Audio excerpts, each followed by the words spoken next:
জীৱনত বহুত কিবা কিবি পোৱা যায়, কিন্তু হিচাপ ৰাখোঁ সেইবিলাক যিবিলাক আমি পাব নোৱাৰোঁ। কিমান অবুজ আমি, যেতিয়া দুখবোৰ আহে ৰৈ যাওঁ, স্তব্ধ হৈ যাওঁ, আৰু যেতিয়া সুখ আহে বিচলিত হওঁ। এই মানুহৰ এটা আচৰিত গুণ, যি নিজৰ দুখতো দুখী আৰু আনৰ সুখতো দুখী। এজোপা গছ হৈ তুমি আনক ছাঁ দিবলৈ চেষ্টা নকৰিবা, কাৰণ তোমাৰ কোনোবা আপোনে তোমাৰ ডালবোৰ অলপ অলপকৈ কাটি থাকিব। সেয়ে জীৱনত নিজকে কেতিয়াও আনৰ অধীন হ'বলৈ নিদিবা, কাৰণ সময়ৰ লাহে লাহে মানুহে পাহৰি যায়, কোনো কাৰণ নোহোৱাকৈয়ে আপোনজনক কন্দুৱায়। যি গছি চাকিয়ে গোটেই ৰাতিটো পোহৰ বিলায়, সেই গছি চাকি ৰাতিপুৱাৰ লগে লগে নুমাই দিয়া হয়। যি হৈ গ'ল তাৰ কোনো চিন্তা নকৰিবা, যি পাইছা তাক কেতিয়াও নেহেৰুৱাবা। জীৱনত সেইগৰাকীয়ে সফল হয়, যিয়ে সময় আৰু পৰিস্থিতিৰ বাবে কান্দি নাথাকে। মনত ৰাখিবা, আমাৰ প্ৰতিটো দুখৰ কাৰণ আমাৰ বিফলতা, আৰু আমাৰ প্ৰতিটো বিফলতাৰ কাৰণ আমাৰ চিন্তাধাৰা। তোমাৰ ভিতৰত পৃথিৱীখন জয় কৰিব পৰা শক্তি আছে, যদিহে তোমাৰ নিজক আৱিষ্কাৰ কৰিব পৰা সামৰ্থ্য আছে। হাতী সকলোতকৈ শক্তিশালী জন্তুৰ ভিতৰত এটা, কিন্তু এডাল দুৰ্বল ৰছীৰে বান্ধি থোৱা থাকে। সি ইচ্ছা কৰিলে ৰছীডাল কিন্তু ছিগিব পাৰে, কিন্তু নিছিগে, ছিগিবলৈ চেষ্টাও নকৰে, কাৰণ সৰুৰ পৰাই তাক এডাল পাতল ৰছীৰে বন্ধা হয়, আৰু সেই সময়ত সি সেই ৰছীডাল ছিগিব নোৱাৰে। সি ভাবে কেতিয়াও সেই ৰছীডাল ছিগিব নোৱাৰে। সেয়েহে ডাঙৰ হৈ শক্তিশালী হোৱাৰ পিছতো নিজৰ ভুল চিন্তাধাৰাৰ বাবে সি ৰছীডাল ছিগাৰ চেষ্টা নকৰে। আমাৰ লগতো এনেকুৱাই হয়। সৰু সৰু দুখ কষ্টই আমাক এনেকৈয়ে বিচলিত কৰে যে আমি মনত এনেকুৱা ধাৰণা বনাই লওঁ যে এই দুখ কষ্টবোৰ শেষ নোহোৱাকৈয়ে মই জীৱনত আগবাঢ়িব নোৱাৰিম, আমি সফল হ'ব নোৱাৰিম। আমি পাহৰি যাওঁ যে দুখ কষ্ট সমস্যা সকলোৰে জীৱনত আহে, আৰু এইবোৰ আহিয়ে থাকিব।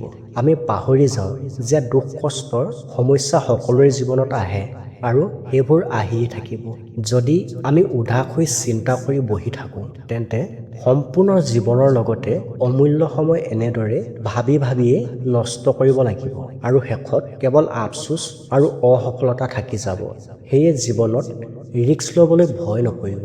হয় জিকিব, আৰু যদি হাৰিও যায় তেন্তে শিকিব, কাৰণ জীৱনত কিছুমান সিদ্ধান্ত বৰ কঠোৰ হয়, আৰু এই কঠোৰ সিদ্ধান্তই আমাক জীৱন সলনি কৰি দিয়ে।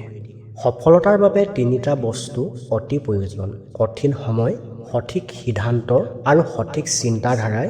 জীৱনত কেতিয়াবা এনেকুৱা হয়, আমি সঠিক, কিন্তু নিজক প্ৰমাণিত কৰিবলৈ কোনো প্ৰমাণ নাথাকে। এনেকুৱা সময়ত ধৈৰ্য ধৰিব, আপোনাৰ সাক্ষী সময় দিব। আপুনি সিমান সৰু হ'ব যিমান আপুনি সঠিক, কাৰণ বিনা কাৰণত সৰু হোৱাটোৱে আনক অহংকাৰ বঢ়োৱাত সহায় কৰে। কোনে কয় মানুহে ৰং সলনি নকৰে? কাৰোবাৰ সন্মুখত এবাৰ সঁচাকৈ চোৱা, মুখৰ ৰঙেই সলনি হৈ যায়। কোনোবাই বৰ সুন্দৰকৈ কৈ গৈছে, পৰিস্থিতি যিমানে কঠিন নহওক কিয় নিজৰ ওপৰত বিশ্বাস ৰাখিবা। কেতিয়াবা ৰজা হ'লেও ভিক্ষাৰীকো স্থান দিবা, বুকুত আদম্য সাহস গোটাবা। হাৰিলেও জীৱনত সকলোবোৰ জয় হোৱাৰ আশা নেৰিবা, আৰু নিজৰ ক্ষমতা ইমানেই বঢ়োৱা যে তোমাক হৰুৱাবলৈ কেৱল চেষ্টাই নহয়, ষড়যন্ত্ৰও প্ৰয়োজন হয়। ভোকত থকা পেট, খালী জেপ, আৰু মিছা মৰম, এয়া দুখ কেতিয়াও হ'বই নোৱাৰে। এয়া অস্ত্ৰহে, যিয়ে আমাক আহিবলগীয়া সময়ৰ বাবে সাজু কৰে। চম্ভালিব পাৰি সেইজনক যিজনে বুজি পায় আমি সৰু সৰু সমস্যাবোৰক ডাঙৰ ডাঙৰ সমস্যা বুলি ভাবোঁ। আমি উদাস হৈ পৰোঁ, আৰু নিৰাশাই আমাক ঘেৰি ধৰে। এইবোৰ ঘটে যেতিয়া কেতিয়াবা আমি নিজৰ কেৰিয়াৰ আৰু ভৱিষ্যতৰ বাবে পৰিশ্ৰম কৰিবলৈ আগবাঢ়োঁ। আমি নিজৰ লক্ষ্যক ধ্যান দিয়া উচিত, কিন্তু আমি আমাৰ সময় সৰু সৰু কথাত নষ্ট কৰোঁ, আৰু কেতিয়াবাতো আমি সম্পূৰ্ণ জীৱনটোৱে নষ্ট কৰোঁ। যদি আপুনিও এনেকুৱা সমস্যাত পৰি আছে, তেন্তে যিমান সোনকালে পাৰে তাৰ পৰা ওলাই আহিবলৈ চেষ্টা কৰক। চিন্তাৰ পৰিধি বঢ়াওক, কাৰণ জীৱনটো বৰ সুন্দৰ। আৰু যদি আপুনি এনেকুৱা সমস্যাত পৰা নাই, তেন্তে আপুনি সাৱধান হওক, যাতে সমস্যা জালে আপোনাক ফচাব নোৱাৰে। সকলোতকৈ আগত নিজৰ লক্ষ্য ৰাখক। প্ৰেম ভালপোৱাবোৰৰ পিছত দৌৰাজন এদিন ভাগি পৰে, কিন্তু লক্ষ্যৰ পিছত দৌৰাজনে এদিন নিজকে আৱিষ্কাৰ কৰে। আৰু যদি কেতিয়াবা মনত বেয়া চিন্তা ভাৱনা আহে, তেন্তে নিজকে সদায় এইখিনিকে মনত পেলাই দিব যে মই মোৰ লক্ষ্য সকলো পথ পৰিশ্ৰমেৰে সজাম। মোৰ সাহস গভীৰতা কিমান মই মোৰ লক্ষ্যক দেখুৱাম। নিজৰ ভুলৰ কাৰণে আনক দুখ নিদিবা, কাৰণ তুমিহে তোমাৰ ভুলৰ বাবে দায়ী আৰু সকলো ভুলৰ সমাধান তুমিয়ে। কোনোবাই যদি তোমাক সোধে কোনে নষ্ট কৰিলে, তুমি আনক আঙুলিয়াই দেখুৱাতকৈ নিজৰ ওপৰত চকু ৰাখিবা।